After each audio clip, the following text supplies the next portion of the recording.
हिंदी लोक भारती 10वीं कक्षा English medium Maharashtra board. Hello friends, Shringi Gyandhara channel में आपका स्वागत है। तो चलिए आइए अब हम शुरू करते हैं। पाठ 6, हम उस धरती की संतति हैं। संतति का मतलब संतान। इसके कवि हैं उमाकांत मालवीय। परिचय: जन्म 1931 मुंबई महाराष्ट्र। मृत्यु 1982 इलाहाबाद उत्तर प्रदेश। परिचय देखिए। भावों की तीव्रता और जन सरोकारों को रेखांकित करने वाले रचनाकारों में उमाकांत मालवीय का स्थान अग्रणी रहा। हिंदी साहित्य में आपको नवगीत का भागीरथ कहा जाता है। आपने कविता के अतिरिक्त खंड काव्य, निबंध तथा बालोपयोगी पुस्तकें भी लिखी। प्रमुख कृतियाँ: मेहंदी और महावर, देवकी, रक्तपथ, सुबह रक्त पलाश की, कविता संग्रह आदि। पद्य संबंधी देखेंगे। कव्वाली, आज जो हम पढ़ने जा रहे हैं ये कव्वाली है। कव्वाली का इतिहास 700 वर्ष पुराना है। कव्वाली एक लोकप्रिय काव्य विधा है। यह तारीफ या शान में गाया जाने वाला गीत या कविता है। प्रस्तुत कव्वाली में कवि ने दो दलों की नोकझोंक पेश करते हुए शूरवीर ऐतिहासिक स्त्री पुरुष पात्रों का वर्णन किया है। यहाँ स्त्री पुरुष को भारत माता के रथ के दो पहिए बताया गया है।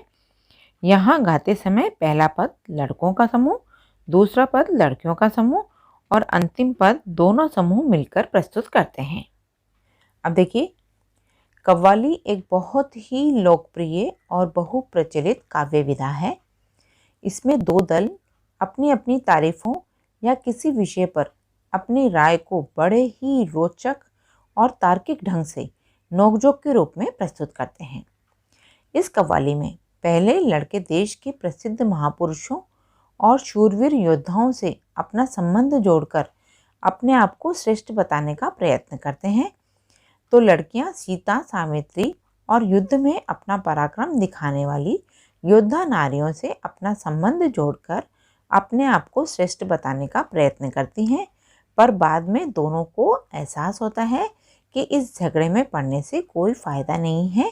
स्त्री और पुरुष दोनों ही भारत माता के रथ के दो पहिए हैं और देश के लिए दोनों का महत्व समान है। तो चलिए आइए अब हम शुरू करते हैं। हम उस धरती के लड़के हैं, जिस धरती की बातें क्या कहिए, अजी क्या कहिए, हाँ क्या कहिए। यह वह मिट्टी जिस मिट्टी में खेले थे यहाँ ध्रुव से बच्चे। लड़के अपनी प्रशंसा करते हुए कहते हैं कि हम उस धरती पर रहने वाले लड़के हैं जिस धरती की बातें क्या कहिए, अर्थात उस धरती की जितनी प्रशंसा की जाए कम है। हम ऐसी महान धरती के लड़के हैं। इस धरती की यह वही मिट्टी है जिस मिट्टी में ध्रुव जैसे महापुरुष जन्मे थे और वे इसी मिट्टी में खेलते थे। अब देखिए, ध्रुव कौन थे? ये राजा उत्तानपाद और रानी सुनीति के पुत्र थे। एक बार राजा उत्तानपाद की दूसरी पत्नी सुरुचि ने ध्रुव का राजा की गोद में बैठते समय अपमान कर दिया था और ध्रुव से कहा कि इस गोद में बैठने के लायक तुम नहीं हो। तब ध्रुव ने अपनी माता सुनीति से जाकर शिकायत की, तो माता सुनीति ने कहा था कि राजा की गोद से बढ़कर तो भगवान की गोद है, तुम विष्णु भगवान का ध्यान करो। और ध्रुव ने नारद जी के द्वारा बताए हुए ओम नमो भगवते वासुदेवाय मंत्र का जाप करके विष्णु भगवान को प्रसन्न कर लिया था और विष्णु भगवान ने उन्हें आकाश में सप्तर्षि के पास अटल पद दे दिया था। ऐसा महान था ध्रुव। यह मिट्टी हुए पहला जहां जो अपनी लगन के थे सच्चे, शेरों के जबड़े खुलवा कर थे जहां भरत दतुली गिनते, जयमल पत्ता अपने आगे थे नहीं किसी को कुछ गिनते। लगन मतलब धुन, दतुली मतलब दांत। इसी मिट्टी में विष्णु भगवान के परम भक्त प्रहलाद हुए जो अपनी लगन के बहुत सच्चे थे और शेरों के जबड़े खुलवाकर भरत उनके दांत गिना करते थे। जयमल और पत्ता जैसे वीर इस मिट्टी में पैदा हुए थे जो अपने आगे किसी को कुछ भी नहीं गिनते थे। वो बहुत बहादुर थे। अब देखिए, प्रहलाद कौन थे? उनके बारे में हम जानेंगे। ये दानवराज हिरण्यकशिपु के पुत्र थे।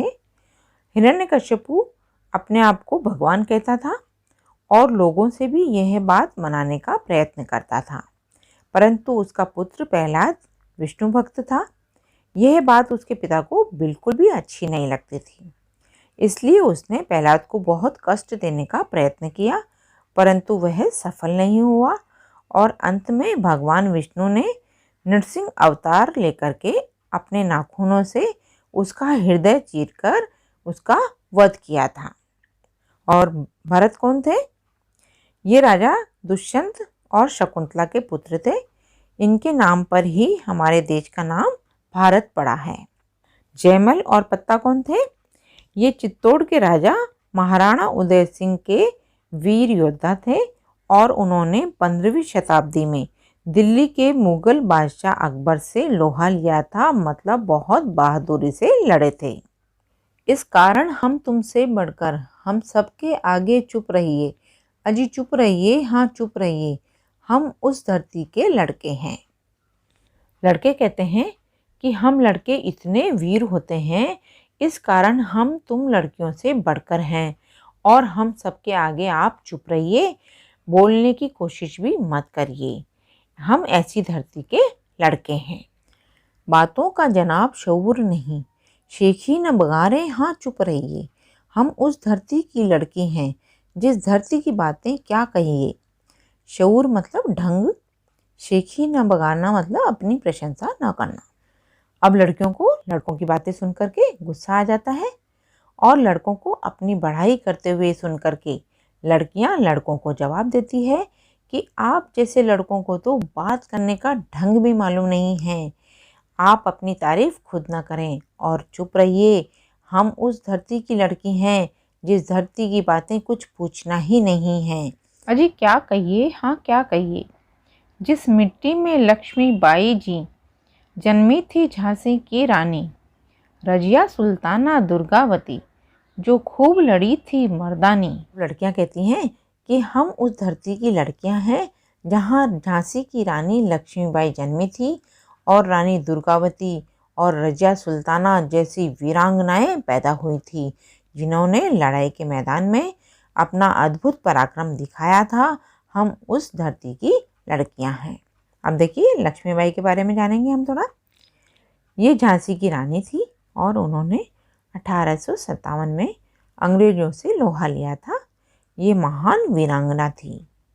अब देखिए रजिया सुल्ताना कौन थी? ये दिल्ली के सुल्तान अल्तमश की बेटी थी। अल्तमश ने रजिया सुल्ताना को अपना उत्तराधिकारी नियुक्त किया था और वह अपनी सेना का नेतृत्व खुद करती थी। दुर्गावती कौन थी? देखिए ये भारत की प्रसिद्ध वीरांगना थी। उनका जन्म प्रसिद्ध चंदेल राजा कीरत राय के परिवार में हुआ था और गोंडवाना राज्य की रानी थी। जन्मी थी बीबी चांद जहां, पद्मिनी के जौहर की ज्वाला, सीता सावित्री की धरती, जन्मी ऐसी ऐसी बाला। जौहर का मतलब है सती होना। जब राजा युद्ध में मारा जाता था तो रानियां खुद अग्नि में जल करके अपने प्राण गंवा देती थी। बाला मतलब लड़की। इसी धरती पर चांद बीबी ने जन्म लिया था जो कि प्रसिद्ध वीरांगना थी और जौहर की ज्वाला में हंसते हंसते कूद जाने वाली महान नारी पद्मिनी का जन्म भी इसी भूमि पर हुआ था और यही सीता और सावित्री जैसी महान नारियों की जन्मभूमि है। यहाँ पर ऐसी ऐसी बालाओं ने जन्म लिया है। अब देखिए बीबी चांद कौन थी? ये अहमदनगर राज परिवार की बहुत ही गुणी स्त्री थी।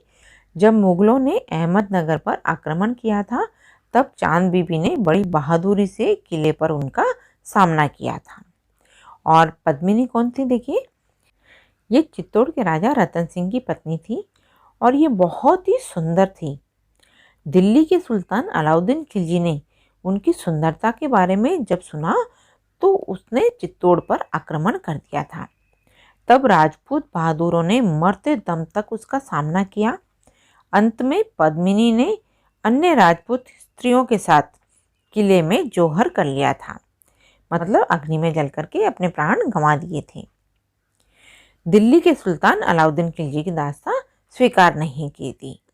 अब देखिए, पहले राजा लोगों के ज़माने में कैसा होता था कि जब राजा युद्ध में हार जाता था तो विजेता राजा उस राज्य पर, उसकी संपत्ति, उसकी रानियों पर अपना अधिकार कर लेता था।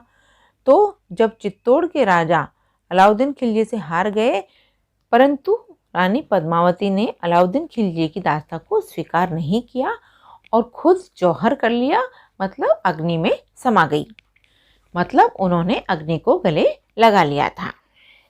सीता कौन थी? देखिए, सीता को तो सब जानते हैं।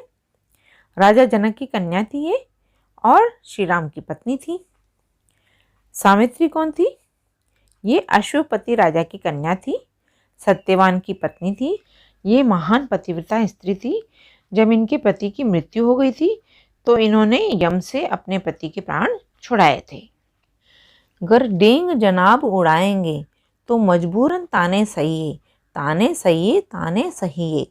हम उस धरती की लड़की हैं। डेंग उड़ाने का मतलब क्या होता है?